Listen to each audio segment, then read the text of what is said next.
កម្ពុជាប្រកាសតវ៉ាដាច់ខាតលើការរំលោភបំពានរបស់ភាគីថៃមកលើទឹកដីរបស់ប្រទេសកម្ពុជាក្រោយពីភាគីថៃបានរំលោភបំពានមកលើប្រទេសកម្ពុជានិងយកទូកុងតឺន័រមកដាក់លើប្រទេសកម្ពុជាពាត់យកដីរបស់កម្ពុជានិងកាស៊ីណូផ្ទះប្រជាពលរដ្ឋជាច្រើនភាគីកម្ពុជាប្រកែកដាច់អហង្ការថាកម្ពុជាមិនបានយល់ស្របលើការយល់ព្រមកាត់ទឹកដីឲ្យប្រទេសថៃនោះឡើយមិនថានៅចំណុចណាក៏ដោយក្រោយពីមានបទឈប់បាញ់មក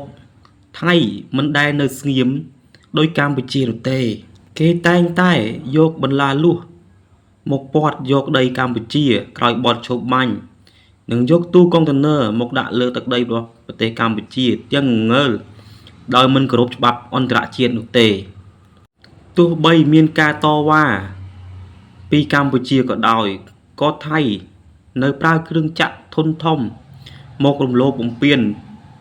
លើទឹកដីរបស់កម្ពុជាឈូសឆាយផ្ទះប្រជាពលរដ្ឋយើងសង្ឃឹមថាអន្តរជាតិសមាគមអន្តរជាតិនឹងជួយដល់កម្ពុជារកយុត្តិធម៌ជូនប្រទេសកម្ពុជាប្រជាពលរដ្ឋកម្ពុជារាជរដ្ឋាភិបាលមិនចង់មានសង្គ្រាមទើបកម្ពុជាសម្រាប់ចាត់ចរចាដោយមិនប្រើប្រាស់អាវុធឬកម្លាំងទ័ពអាចធ្វើឲ្យប្រទេសគ្មានសន្តិភាពគ្មានការរីកចម្រើន